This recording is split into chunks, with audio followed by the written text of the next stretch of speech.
ఆయన యందు మనసుండడం అలవాటైపోయిన వాడెవరో ఆయనను ఈశ్వరుణ్ణి చేరకుండా ఆపగలిగినది లేదు. అందుకే దాని విషయంలో ఒక విచిత్రమైనటువంటి మాట చెప్తుంటారు. ఆఖరికి భగవంతుని యందు ఐక్యమైపోయే స్థితిలో కూడా భక్తి యొక్క దార్ఢ్యం ఎలా ఉంటుందంటేట, ఇంకా భగవత్ సేవ ఎందే ప్రీతి పొంది ఉంటుందిట. అయ్యో చూడండి, దానికి నేను మీకు ఒక ఉదాహరణ చెప్పాలంటే, నాకు కూతురుంది, కొడుకున్నాడు. నా కూతుర్ని నేను ఎంతో ప్రేమగా పెంచి పెద్ద చేశాను, చదివించాను. దానికి పెళ్లి సంబంధం నేనే చూశాను, యోగ్యమైన వరుడు, మంచి కుటుంబం అని.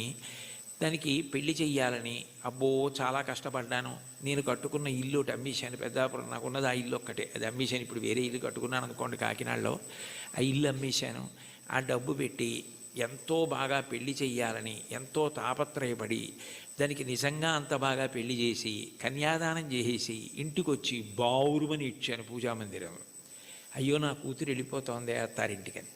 నేనే కదా కూతురికి పెళ్లి సంబంధం చూసింది, నేనే కదా అవన్నీ చేసింది, మరి కూతురు వెళ్ళిపోతోందని ఏడుపు ఏమిటి అంటే, ఎంత నేననుకుని ఇచ్చేస్తున్నా కూతురు నా ఇంట్లోంచి వెళ్ళిపోతోందని ఏడిచినట్టు భగవంతుని యొక్క భక్తిట మోక్షాన్ని కూడా ఒక స్థితిలో అమ్మో ఆయన ఎందుకు కలిసిపోవడమేనా, ఆయన్ని సేవించడానికి ఇంక అవకాశం ఉంటుందా అంటుంది.